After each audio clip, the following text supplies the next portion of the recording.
there's always something beneath the surface.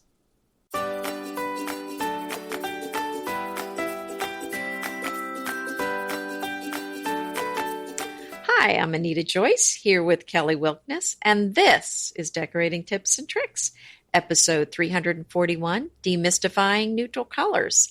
And the show notes for today's episode can be found at decoratingtipsandtricks.com/341. I am ready to demystify. I love how you brought us into this episode because there is something beneath the surface. It's lurking in all of your neutrals, and it's undertones. And we're going to tell you about them today and help you recognize them so you don't pick a color that has the wrong undertone and then therefore throw your whole decorating plan up in the air. Yep. Well, should we talk first about why you would even want to have a neutral room and what that really is? Yeah. Well, when we say neutral, we really don't mean without color because it does mean without color, but there's going to be some color in the room. We mean colors that go with every color. So we're talking beige, white, gray, ivory, and really even black, because these are all the colors that really work with blues, reds, greens, pinks, purples, oranges. Whatever color you throw at them, they're going to work with them. Yeah, and neutrals, they're absolutely everywhere, as they should be, but they're very on trend and have been for a number of years. And I don't think that trend is ending at any time soon, because neutrals, like you say, work with everything. They can be the base. They also show off other items that are more colorful. And yeah, it's not a complete lack of color. There is some color to them, but they're not colors that appear on the color wheel, and they're not colors that are easily discernible.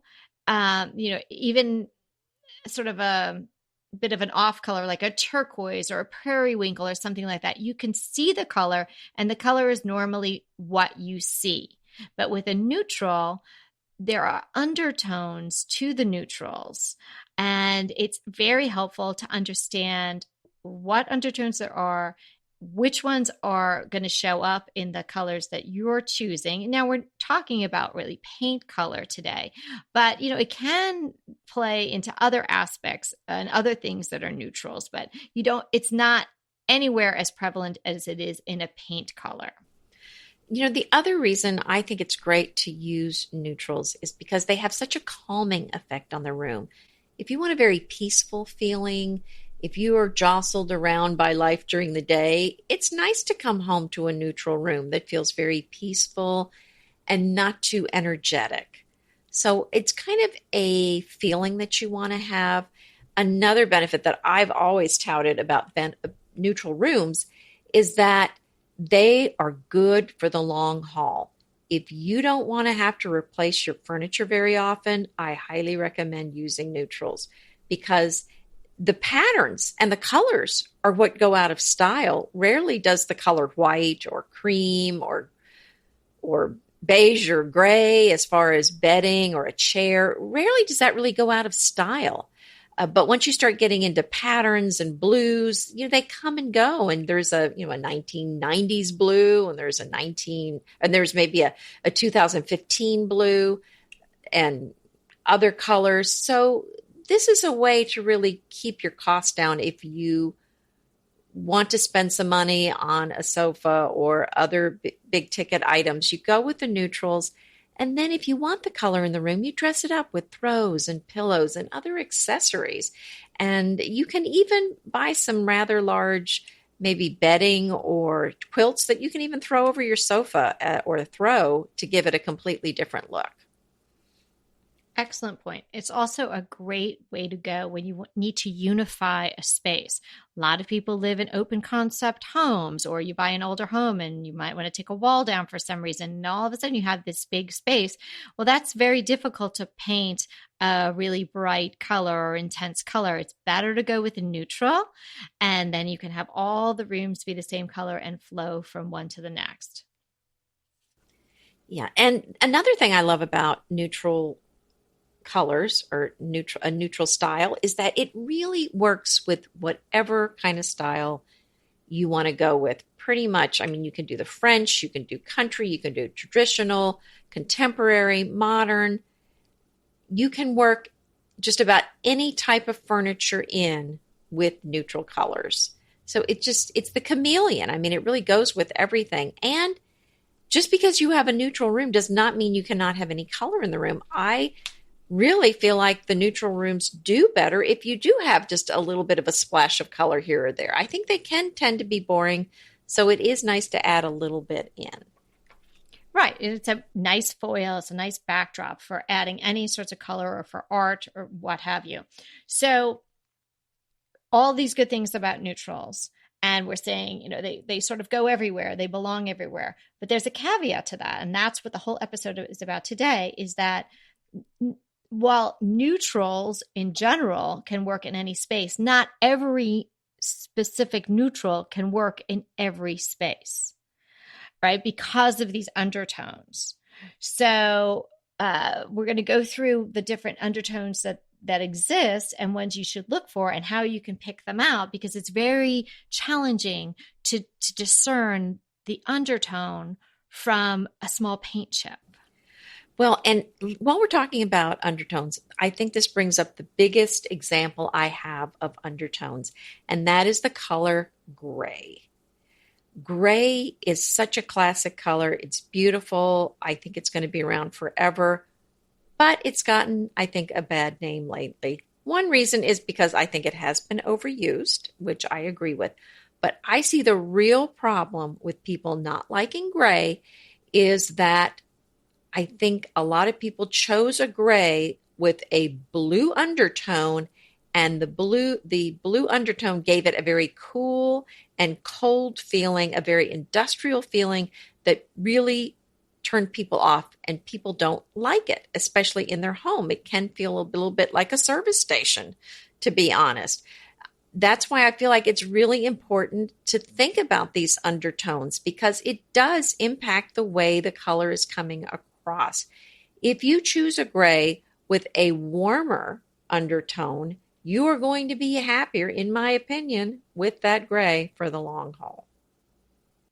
Oh, yes. I have a blog post, my 2 favorite grays, and it is probably one of my most popular blog posts. I mean, I can't even tell you the number of comments that I have gotten over the years, and people then emailing me on the side. They read my article, but what do I think in their particular, and they're north facing and this and that and the other thing. Gray is hard to get right. And yeah, when you see a gray that has the blue undertone, I mean, it looks nice in a small setting, but on a small chip or, in a book, or you see it in a magazine or something and you think it's going to work in your room, it really does give it a cold appearance. And it can, for sure. Grays are hard to stay true. So what we're talking about with the undertone, so you have the color, and that's primarily what it is, whether it's a gray or a beige or a white, a taupe. But underneath that, there's a small amount of, could be blue, could be green. With a gray, it could even be purple. But there's a small amount of that undertone in there. And really, depending upon the light that you get in your room and also what you choose to put in the room, that undertone can present itself in almost in the forefront, just stronger than you want it to. And well, in you're an 100% unexpected right. way. You can't really tell from a small little chip. Right. Sometimes what that undertone is, and it may seem like, oh, maybe there's a little bit of a pink undertone here, but then you put it on all the walls in your bathroom and the light is bouncing off of every wall and converging and kind of slapping you in the face, and it starts feeling like the room is a pink room. You really do have to be careful about these undertones, because you can be quite surprised once you start painting an entire wall. So let's just run through some of the undertones that do present themselves, and I'll just read the list, and then we're going to talk more about how you can recognize them and how best to use and select neutrals for the home that you either have currently and the decor you have, or the look that you want to go for. And we actually even have a listener question that plays really well into this whole episode, so we'll be getting to that too. And we're going to give you some ideas on specific paints, right, Anita? We both have a short list of some that I we have a like. few, sure. Okay. Okay. So you got, so blue gray. So gray being your neutral, but blue being your undertone. So the undertone, I'm going to say in the front, green beige, yellow beige, pink beige. Pink beige shows up a lot in bathrooms for some reason. Mm-hmm. Orange beige. Let's just go back to Tuscany or faux Tuscany, right? Because that came about a lot around that time period. Gold beige, kind of the same feel. And like a taupey undertone. That's the beige and gray undertones. And then you could have a green gray, different than a blue gray, right? And as I mentioned, even a purple gray. So they're different undertones depending upon what the main color is. And they can show up. Yeah, like you didn't invite them, but they showed up to your walls. And you're like, yikes. See, I think that what happens too is when people are decorating and they want to refresh and they're seeing a lot of the grays out there, but they have tile or cabinetry that was more reminiscent of the Tuscan phase, or they have a bathroom that has these pink undertones in the tile, in the granite, maybe in the cabinetry. And then they want to choose a really crisp white or a true gray or even a blue gray. And they try to pair it with these other items that have different undertones. And that's when it becomes a disaster. Oh, yeah. Those yellow undertones. I think that's another thing we need to talk about are warm colors and cool colors, because sometimes those really don't play well together. Yeah. And cool colors are the colors that you think of associated with the ocean, kind of the blues and the greens. Those are considered cool colors.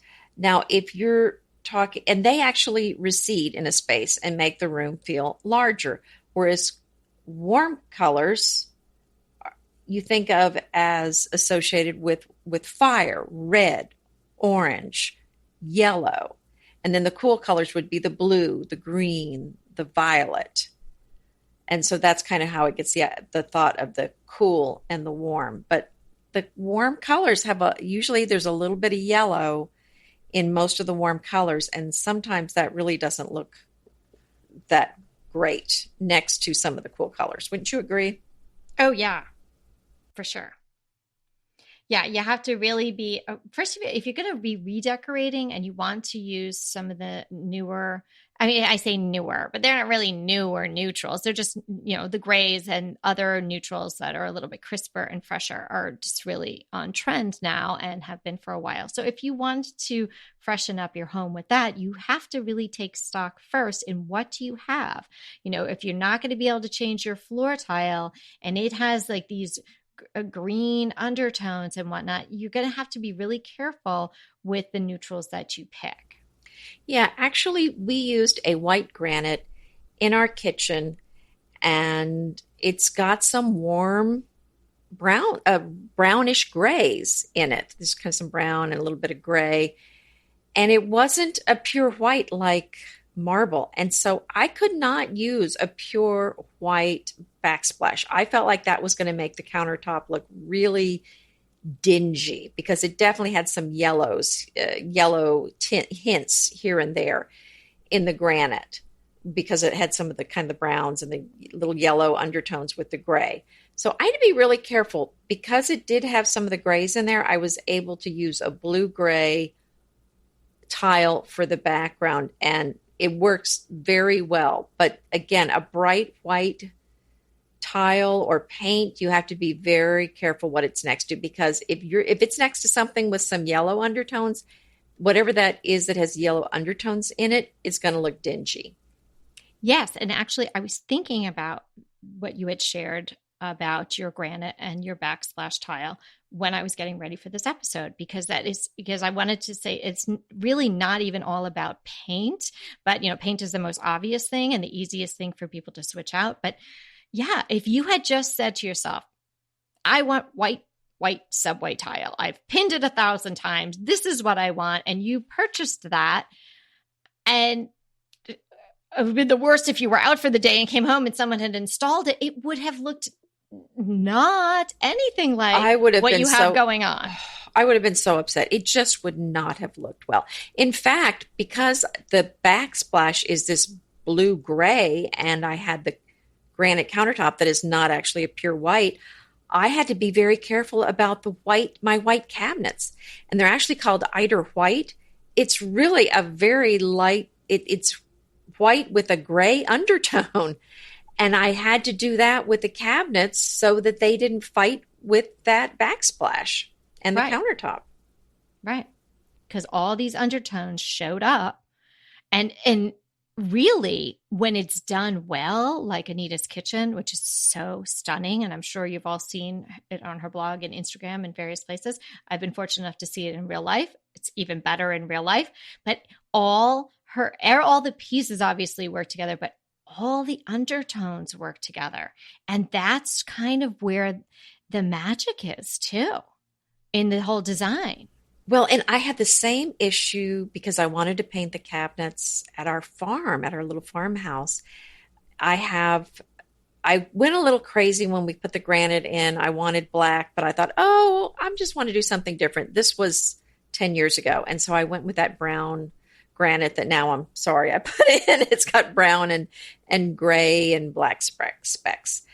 So it's a little harder to work with. So when I went with the paint color for the cabinets, again, it wasn't a clear choice. I could not paint the cabinets white. Also, I had a tumbled marble backsplash. So it was kind of it's kind of a yellowy, creamy white backsplash. So I could not go with the pure white cabinets.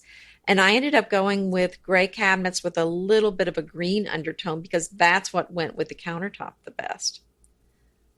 Right. Yeah. Then if something's there, you have to work with what's there, or you made a choice and then you got to keep going in that same direction because, sometimes you go into some of these builder houses and they'll have this dark countertop and then just the stock white cabinet. It's like, no, it's not things working together. If then someone bought that house and they had to deal with the kitchen the way it is, then in accessories, they would have to try to marry those two colors with the undertones. They'd try to find a fabric that had both things in it and then some neutral with undertones that made those things play nicely together. So it's really hard to do, but we're here to help you do it. How do you think you can best figure out what the undertones are, say, of your existing infrastructure, if you will, like your floors or your bathrooms or your kitchens? Like, how would you approach that, Anita? If you were, say, going to go to a house and you were going to buy a house, or you were going to help somebody decorate their house, and they were, okay, well, I need to work on this kitchen, but I can't replace the countertop, but maybe I can paint the cabinets. How would you go about trying to figure out what tones were present?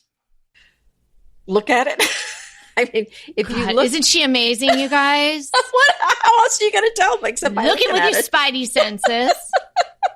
Yeah, but here's the thing. Okay, look at it. Okay, thanks. Thanks, Anita. Okay, let me just say. Okay, well, maybe, but see, I think I approach things a little differently than other people. And I can tell from the podcast that you have a little, even though I'm the analytical. Looking. No. Even though I'm the analytical person, I do not approach things in a structured way like that. I don't even kind of try to figure out what it is that the undertone is. I'm just looking to see what's going to go with it. Okay. So I don't really care what it is. I'm just kind of looking to say, I just can look at it and go, that's not going to go with this.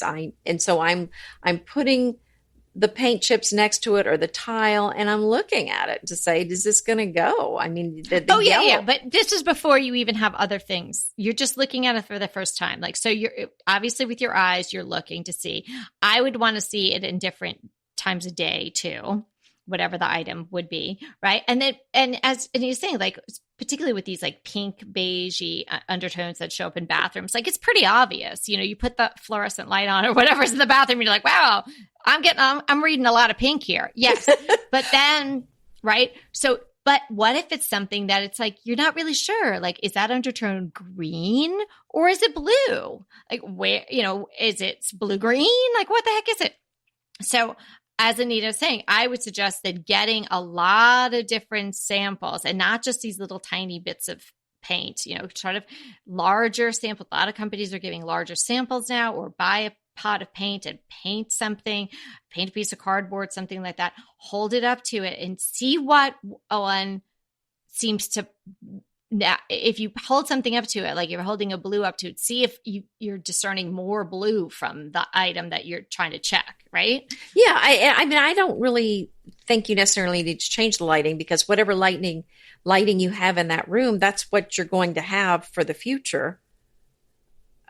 But it might be, I don't know, it might be a little more helpful to change the lighting just to, if you're having I'm saying throughout the day, like, how something can look in the morning and then it can look at night. Yeah. Like, so get it like, oh, okay, now I've seen it full circle at different times of day. It looks blue.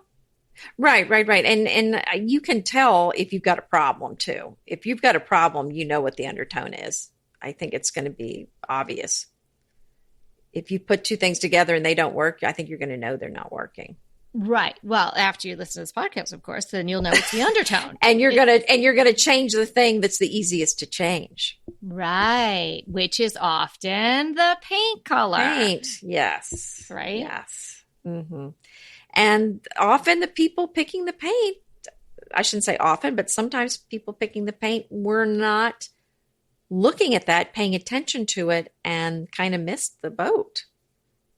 And to be honest with you, I think that we got a good price on a house one time because the house looked a little on the pink side when you looked at it. And I think everybody said, I don't want that house. Well, yeah. I know. And I said, oh, well, we'll take it for this and then we'll just paint it. Yeah, we'll just paint it. Yeah, you can fix that. You just looked at it and knew it was pink. Those other people didn't even know what color it was. Well, I think they looked at it and went, I don't like it. I don't know what. I just don't like it. Right? No, I think they could see it. I think everyone could. I don't have special powers. But yeah, but there are also these neutrals that people default to. Like, I can't tell you how many people, for whatever reason, that I know that have Swiss coffee paint color. Now, I'm not dissing anybody that has Swiss coffee. If they like it, I don't like it. But I think it looks, anytime I've seen it, it kind of looks a little dirty.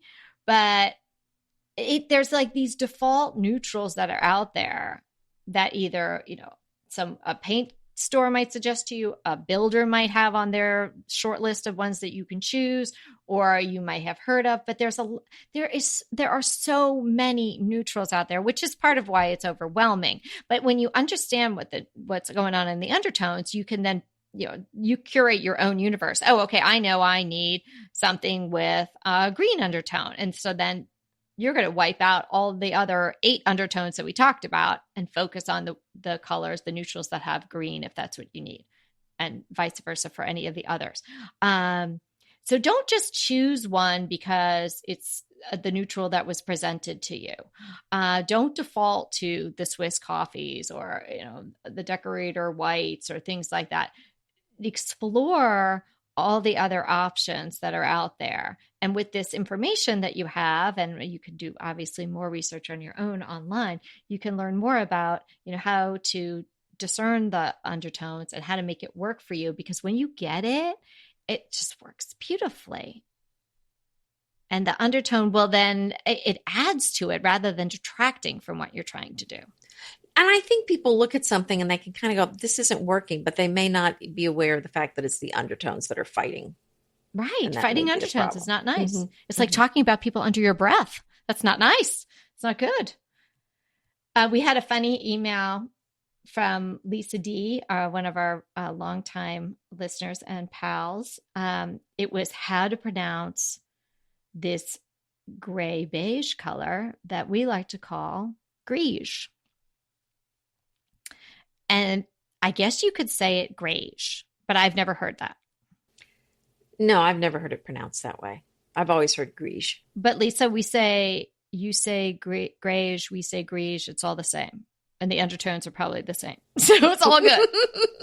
And thanks for that tip on the place to shop for French stuff. I'm sure Anita and I will be checking that out. Yes. Thank you. So you want to talk about a few colors that we know are pretty great in the neutral department? Okay. Well, one thing first I wanted to mention as we get into that is leather. You don't think of leather being a neutral, but it's a brown. So that is something that you can work into a room, and that theoretically should go with about anything in the room. But it does tend to be warm. So keep in mind, if you have cool colors, that Hey, that's a really good work. point. Don't you just love a great recommendation from a friend? Well, we're delighted to be recommending these companies and their wonderful products to you today. And let them know your friends at DTT sent you. Pesto pork chops over Parmesan polenta. Not that easy to say, but oh so easy to make with Green Chef. Green Chef is the #1 meal kit company for eating well, and we have such a great deal for you. You're going to save $250. Listen on for the details on that. Green Chef makes eating well easy for any lifestyle, whether you're keto, paleo, vegan, vegetarian, gluten-free, or just looking to eat more balanced meals. You know, we're getting into the busy holiday season, so it's a perfect time to have Green Chef help you out.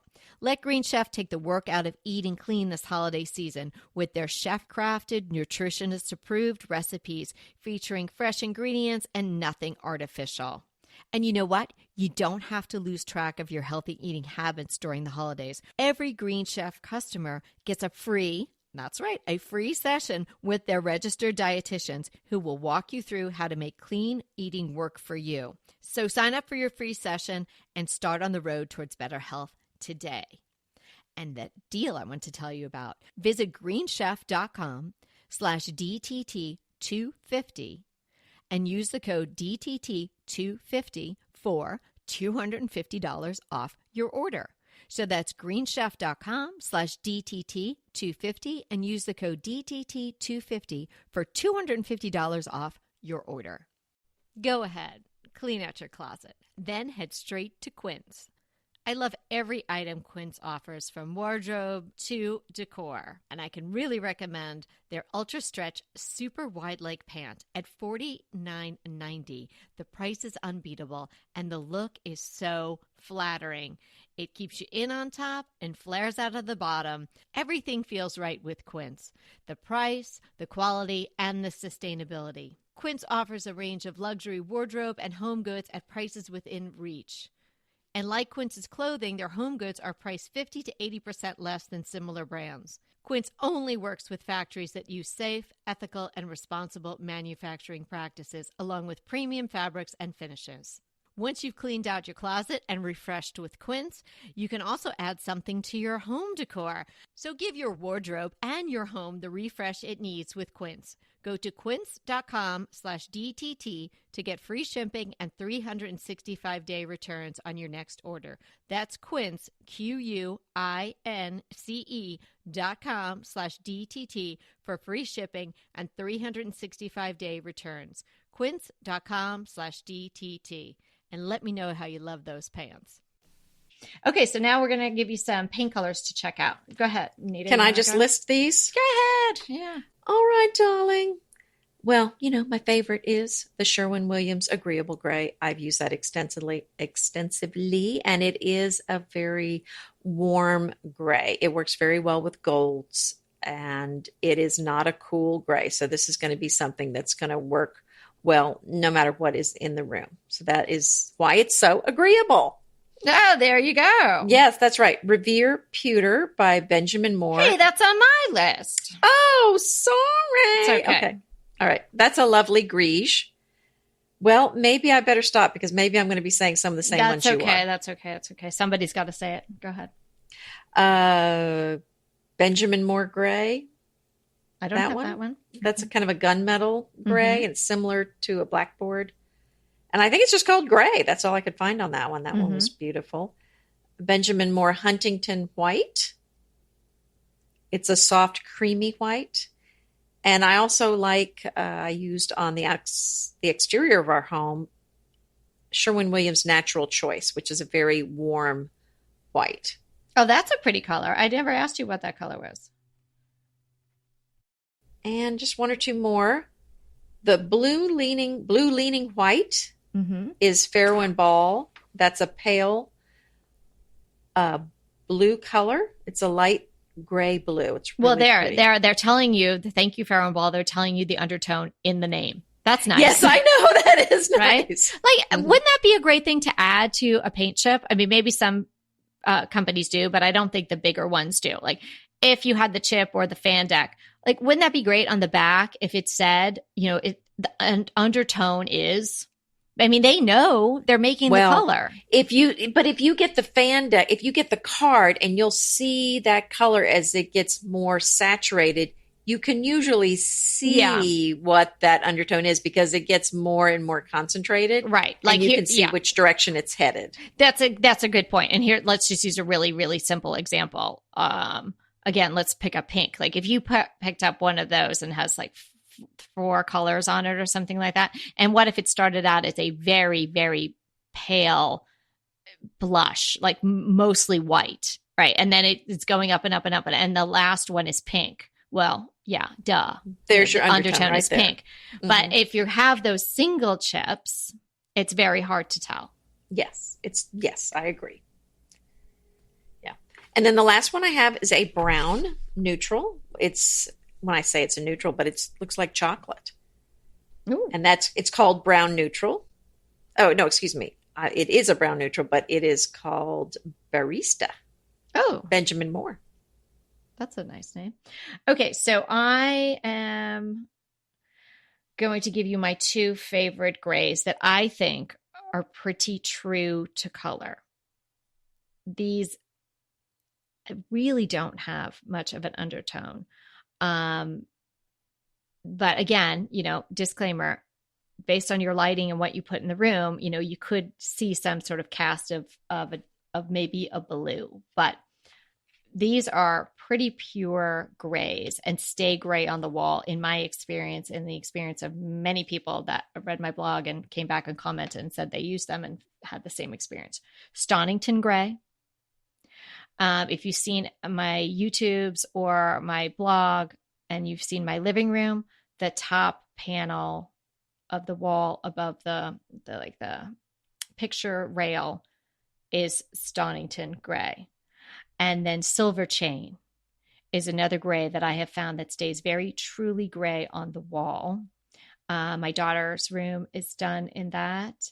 And I've done some other little accent areas, pieces and whatnot in the silver chain. Also Benjamin Moore. And my white is Simply White. Now, I would say that my Simply White probably has an undertone of yellow. It's definitely a warm white. And that's, I really wanted, because I use so much white, I wanted it to be a warm undertone. But it's very slight, but definitely not a cold white. So those are my 3 choices to give you. And then there's some others that I've heard about, but I have not used personally. Gray Cashmere from Benjamin Moore. I've heard that is a lovely neutral. I don't know, have not used it personally. And then Farrow and Ball Pavilion Gray. Again, that was just on a recommendation. Have not personally used it. An episode that I thought might be interesting. Here I am just talking out loud again without, telling Anita this beforehand. So you guys let me know. And Anita, you could say no. But I thought it might be interesting to do an episode because paint is such an important thing and people get really hung up on it. Maybe we could do an episode about is it really worth it to get really super expensive paint? All the paint companies have different lines and levels of paints, right? And then there's the Farrow and Balls that is even more expensive. And then there are other smaller paint companies that people maybe never even heard of. Is it worth it? Is the pigmentation so incredibly off the charts that it's worth spending this much money on it, sort of thing? So it might be, if you guys think that might be interesting, or if you're interested in hearing more episodes about paints in any way, shape, or form about paints, let us know that. Okay, you ready for the crushies? Yes. Okay. You go. Well, we had a little incident this morning. Miss Molly, my collie, got a little sick on one of my favorite rugs this morning. I know. And then she took a beeline to her bed to do the second deposit. So Was it? No, not the bespoke. yes, the Paris bespoke. Crest Yes, dog yes, bed. yes. There's Well, why thank goodness is it- that's washable. Well, it's in the washing machine right now. I'm thinking, why do you have to even run to the rug?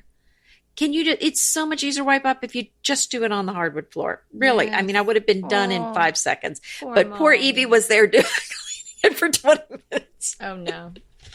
Well, I would have done it, but I had to get ready for the podcast. I'm sorry. I have to be recording right now. I'm sorry. I know. Well, these things happen. So I've been doing a little research on cleaners, and because we love the natural cleaners, I did use an enzyme cleaner that I had here. But I looked online and I found one that I want to try. I have not tried it yet, but it's called Trinova, and it's a natural pet stain and odor remover eliminator. And it said that it was 100% natural cleaner. So I thought I would like to try that. Oh, yeah. I'm definitely going to be getting that from the show notes because we do. Times 3, we definitely have our issues here. So, yeah, that's a good thing to know about. Good one. My crush is a plant. It's a new plant. It was introduced recently by Monrovia. It's called Twister Lily of the Nile. And it is a very hardy plant. It's a dwarf version of an agapanthus. So I don't know if anybody's familiar with agapanthus, but they almost have these globe-shaped flowers, like individual blooms, like almost like a Make-A-Wish, like a dandelion gone to seed. Oh, nice. The head is big, like an allium. Like an alum? Almost, but a little bit more open, a little looser than an allium. And so individual blooms in this circular fashion on this really lovely dark strappy green foliage. And it's bicolored trumpet flowers. So they're pure white and dark blue, which, is kind of, the blue in the garden is more like purple, but this is actually much closer to blue than a lot of flowers in the garden that are called blue. And it's hardy zones 7 through 10. Really pretty. I love agapanthus. They're so hardy, and then you can divide them, and they keep giving back over the years. So if anybody's interested, it gets only Monrovia because I think this particular variety is, patented by them. So you could pop on to monrovia.com, and I'll put the link to the Twister Lily of the Nile there. Oh, that sounds so beautiful. Yeah, it's really pretty. I have white ones now, but my garden is a white garden, but when you add just a little bit of blue, it makes the white look even better. So I just have a little bit of blue here and there. And so I think this one is, it's really doing nice things in my garden. So making the white even look better. Oh, can't wait to see pictures. Yes. Well, the garden's coming, it's coming around. It was really bad here, guys. And I had to start from amending the soil. So I haven't done a big garden tour, but I will be. I'm getting there. BritBox just keeps getting better. The new Archie is amazing. And it's not the comics. It's about Cary Grant. Archie is the brand new limited series starring Jason Isaacs as Archie Leach, the man who became Cary Grant. From the award-winning screenwriter of Philomena, Archie tells Grant's born in Britain, made in Hollywood story, the dramatic grit to glamour transformation that led him to become one of the most famous people in the world. You are going to absolutely love the acting, but also the styling, the outfits, the scenery. It's the first time his story has been told in collaboration with his daughter Jennifer Grant and ex-wife Diane Cannon. The performances from Jason Isaacs and the rest of the cast are amazing, and it's only available on BritBox. So sign up for BritBox today to stream Archie and other fan favorites from any device. And we have a special limited time offer for our U.S. and Canadian listeners. Get 50% off, yes, that's 50% off your first month when you sign up for a monthly plan. But only if you go to BritBox.com and use our promotion code DTT at checkout. You're going to love Archie. So head over right now and get 50% off your first month of BritBox. Use the promotion code DTT at BritBox.com. Inevitably, with the new year come wellness goals. One very effective and easy to reach goal is to add dose to your wellness regime. Dose is expertly formulated organic wellness shots that support your liver in one delicious drink. Formulated with ingredients clinically shown to support liver health. Potent turmeric, milk thistle, and ginger. There's 0 sugar and 0 calories. Did you know that your liver performs over 500 special functions? Since I learned all that my liver is doing, I started with Dose to support all those vital functions. I take a shot of refreshing Dose 2 times per week to combat everyday toxins from food, meds, alcohol, and unhealthy air. Since starting with Dose about a month ago, I am definitely feeling an overall improvement in my health. So if you want to give Dose a shot and invest in your health like I have, Dose is offering DTT listeners 15% off your first order, plus an additional 15% off if you subscribe for a monthly delivery. That's 30% off your first order. So go to dosedaily.co/DTT and use the code DTT. That's dosedaily.co.co/DTT and use the code DTT. Okay, so our question today is from Vicky. Vicky found decorating tips and tricks through my YouTube channel. Woohoo! Thanks, Vicky. I know you from over there, and it's great to have you over here listening to DTT. So Vicky lives in Chicago area in an American Foursquare style house. It's very charming. She sent a picture. It's really pretty. Yeah, and she loves older houses too. Now her house is, like an American Foursquare, you could almost picture it kind of like craftsman-y like. And she is correct in saying that there's a lot of those style houses around here in Pasadena and South Pasadena. So I've been in and out of a lot of houses like that. There's a lot of wood. They tend to more earthy colors. And so it's sage green on the outside with some brown. Right. It's accents. Sage green on the outside. And so Vicky's asking, well, how can she sort of freshen up her decor, but still at the same time stay authentic to the type of home she has when she's seeing that so much of what is out there now for home decor is the grays and the whites. And her colors are more like yellows and greens and browns and things like that. Well, and she's got stained cabinets in her kitchen, which is the only picture I see of the interior. But so that's, I think, also what she's talking about is it's not a white kitchen. Right. Mm-hmm. So what would you suggest? How can our friend Vicky sort of freshen up, and add some new things now and again, but still stay authentic to her style of her home? Well, I think, Vicky, what I would suggest, and it's hard for me to make too many specific suggestions because all I'm seeing is your kitchen. So it's hard for me to say, get this or that, because I'm not seeing any other, rooms in your house. But so I'm just going to speak in general terms. But I think these period homes, and I am in a craftsman style house, also, similar exterior style. I think the thing to do is, if you've got your interior that's very similar to the same time period as the exterior of the home, I think it is good to play that up and to have a lot of things, antiques or things from that time period. But it is something that you have to be careful about, because if you go overboard too much with everything inside the house being period, it can look a little stodgy, a little stale, and maybe a little out of step with today. So I think it's a situation where you want to mix in some contemporary things, some things that are really trendy now and popular now with these older looks. And it's a beautiful marriage. I think it can be done, and I think it's a great way to do it. And you know what? You've said it's got the colors. It's not going to be white and gray. You know what? Embrace it. Go with it. I think it's a beautiful home. And I would just play that up and go with the colors that are going to work with your house. You can't make it something it's not. So if you wanted to make it white and gray, you'd have to paint it all. And obviously you don't want to do that. And I don't think you should. So go with those colors that would have been traditional with that house. Add some fun. I think have some fun with it, and add, a little bit of contrast too. Yeah, great tips.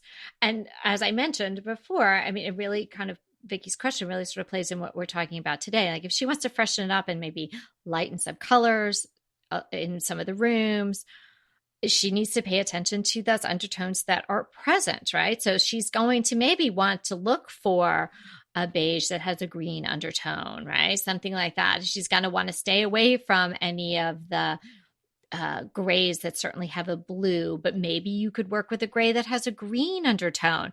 Yeah, that's a good point.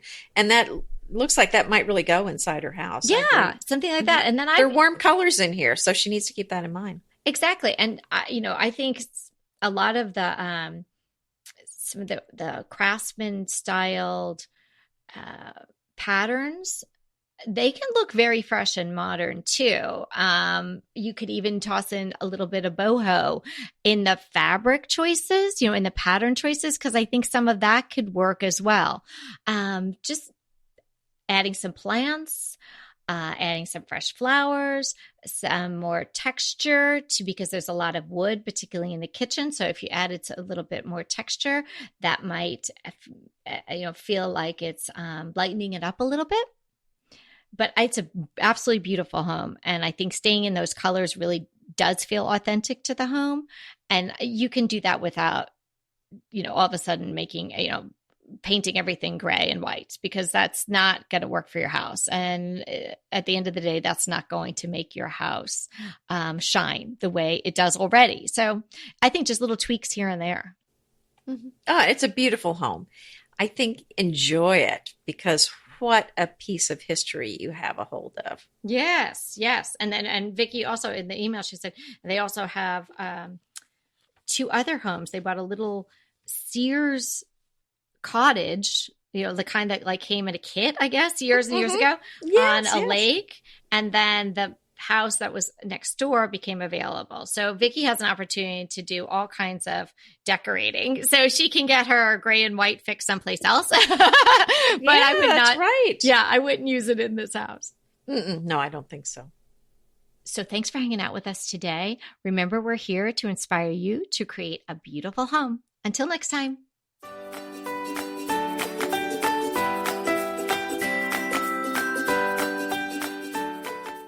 I want to remind you that we are available for design consults. We take on your design dilemmas, questions, renovations, any project you want to talk about, any room, any space. We are here for you.